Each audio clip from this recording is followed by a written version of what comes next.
Welcome to War 2 of Season 26. Still trying to continue the deathless streak. I'll probably put this on the thumbnail, so warning or spoiler. Yeah, I die this war. So I'm not going to tell you which fight yet, but you'll probably figure it out. Going into this first section, I wasn't really too worried about it. This Killmonger on... I probably could have taken it with rulk, and it probably would have been easier, personally. You just got to play around the reverb. Basically, with CGR, you either have to play around the poison phase, or with, like, rulk, you'd have to play around the reverb phase. So, yeah, I probably should have talked about this with my BG leader. Here, I went with the parry, the limber, all that. So here I'm just like, all right, well, now I just got to wait out this poison phase, but this whole time my armor breaks are just, falling off. So probably a better plan would have been is to wait out the poison phase before I went into the cycle, and then that probably would have worked out. But, it didn't work out too well. So here I am like, all right, I'm just trying to bait out the special, and yeah, I ate that to the face. So I'm like, oh, crud. So yeah, that fight was really ugly, but I haven't really used Cosmic Ghost Rider much for anything. For questing, for war, for, nothing. I pretty much put him to rank 2, and then, I kind of forgot about that I had him because I've never really needed him for anything. And, it's just one of those things where if you don't practice with a champ, you really don't know the ins and outs of the champ. Like, rulk's pretty simple in a lot of ways on how he works.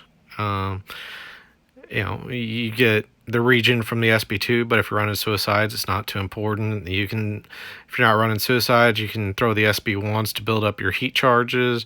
SB3 is where you get a lot of damage with the after effect and then the incinerate afterwards. So, rulk's rather simple, which is probably the reason why I really like using him for a lot of my fights. Here I was, I really don't mind pushing airwalker to his SB2. It's really not a big deal to deal with. He can block it, and even if it's unblockable, if I remember right, it's not too hard to evade, but he never gets to an SB2 if I remember right. So you can see here, I'm pretty much just using the Dark Tide and the armor break just to heal up. And this fight's going really easy. Airwalker, on this node, it's pretty easy to deal with. I think there's a few champs, like if you're trying to ghost him, it becomes a problem because of the armor break.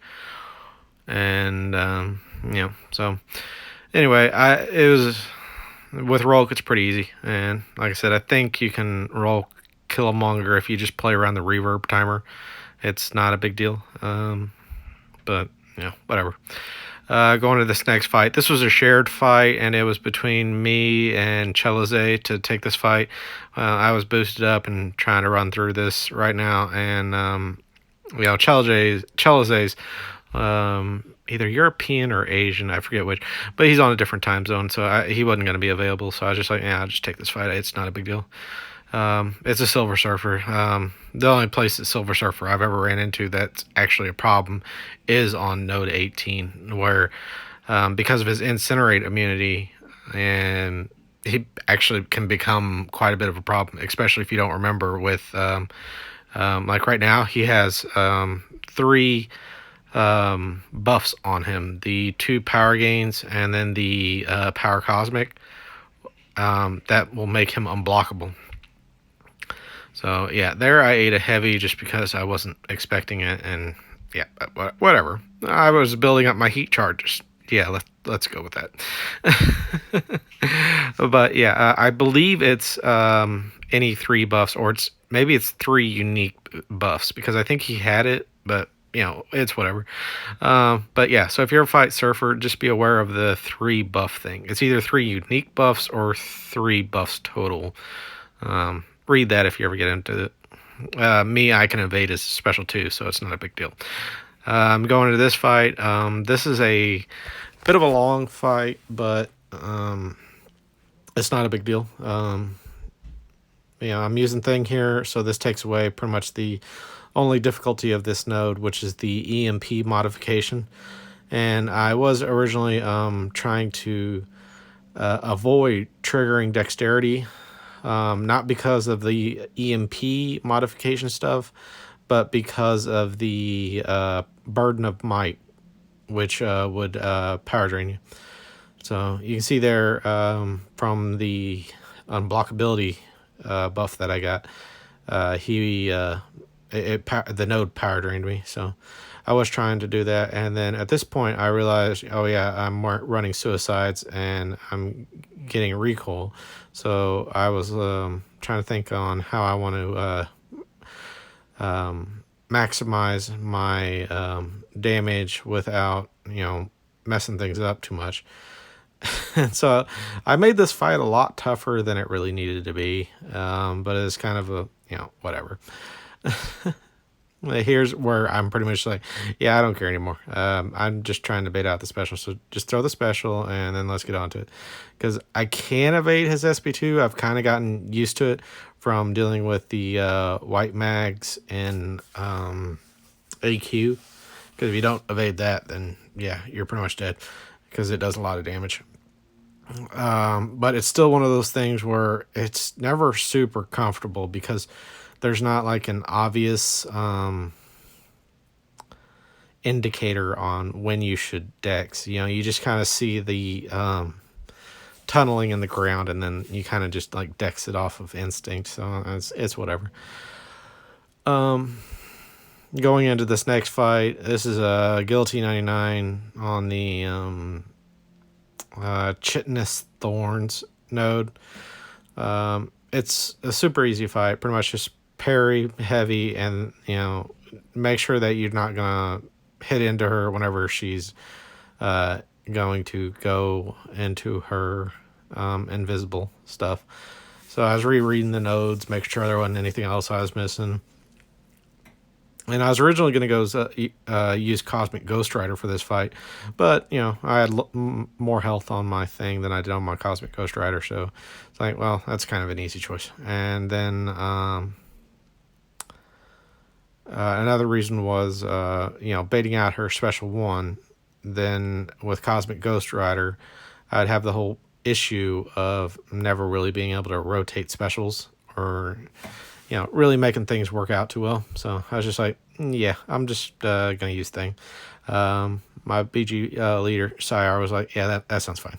So this is a pretty easy fight. It's a little bit slow, which most things are, or most thing fights are. They're slow fights, but, they're just super safe because, things just super tanky. And even though mine's only Sig 160 now at this point, I've been sigging him up. He's so safe for so many things. Like, if you ever do truly mess up, then you'll typically trigger protection. Now, against Guillotine 2099, you wouldn't, unless her combo got high enough. But you can also see where the poison was healing me up from the protection. So anytime I trigger the protection, then I'm also healing up from poison. So you'll see here I go from 89 to 90 to 91, almost 92. So I can gain back like 2% health. So it's basically offsetting the additional loss from my boosts currently. And I'm not big boosted right now. I think so far in this war I'd only used 10% combo boost and a 15% attack boost. And the only reason I don't use the 10% attack boost is the 15% are so freaking common now that there's like literally no reason not to use a 50% over a 10%. I throw the 10% away in like arena or something. So there at the end I did try to whenever she was approaching 15%, doing my best to being where I could get a full 5 combo in to push her below 15% and getting a crit to remove her armor up, because if she doesn't have an armor up, she doesn't regen. So that's a good tip. Going into this fight, this is a I've dropped suicides. The only thing I have on, did I put glass cannon back on? I honestly don't remember. I think I did, because there was like suicides would make my medium just a little bit too high, and the threshold I believe was 4,200 or something, and the so the suicides put me at 4,300. So I figured, no suicides, but I could throw glass cannon on. So I'm pretty sure I had glass cannon back on. Oh yeah, that's right. And I left off assassin because I didn't know how that would interact with the whole thing. So yeah, I do have glass cannon on. I don't have the point and recoil, double edged, liquid courage, or the 2 points I normally run in an assassin. So you can see here I took that one evade, and otherwise I'm pretty much just trying to play the standard of only attacking whenever she's in her cooldown phase. And overall it's pretty simple. She was pretty free with the heavies. There's really not a lot to this fight. We were originally planning on an Archangel taking this fight, but he his attack was too high as well. I believe he was running suicides as well, and it was like, what, I'll switch out mastery. So it's like, if there's ever an issue on that, then I never really mind throwing or switching masteries. It's not a big deal to me. I grind arena a lot, and I do pick up various deals like the Deadpool's spring cleaning. I picked up 3 of the Odins, and so that was 9,000 units, and I'm never hurting too much on units. You can see by my battle chip count on some of my videos, I'm up to like 12.5 million battleships now. So I never really worry too much about units. And if you're wondering when I'm going to pop all those battleships, it'll be whenever they release that Throne Breaker Arena Crystal. It has been announced, and I figure that'll be something that's interesting and unique for my video, or for my channel, because I don't see anyone with that many battle chips. So as you can see here, though, this did start getting a little sketchy at the end. My Furies had built up so much that I was starting to surpass the damage cap. So now, as you all can guess, I said I died at the beginning of this video. I haven't died yet, so I must die to the boss. And yes I do. So here comes my death. I'm boosting all up because I've never fought a dragonman boss, so I wasn't really sure, what's the best everything. So throwing on pretty much max boosts all over the world, and like I even throw on this 200% science power back boost. I don't really know how much help that'll do. And then I go with my normal strategy, and I'm going to throw on the advanced power boost. And the more I thought about it, the more I probably realized that was a mistake. So, but it is what it is. Going into this fight, it's pretty similar to the times I fought him on node 49. I'm going to 5-hit beta heavy at the start, 5-hit combo, and then bait the special, block the special. Here I am, like that's going perfectly fine. I evaded out of it without the dexterity, so everything's going fine. Baiting the special, block it to get the power gain, like everything's going, like normal. I am a little bit backed up more into my side of the screen than I'd prefer fighting a boss, and then here I am right into the corner, and I'm like, this isn't perfect, but okay, so things are still going fine. It's dragonman. I'm not going to worry too much about it. And then here, he throws it right away. So I'm like, all right, we're still good. I avoided the dex there, even though I could have dexed out of that last part. Because, he does have some MD. He doesn't have MD5. There, I think I made a mistake. I should have more block hit him.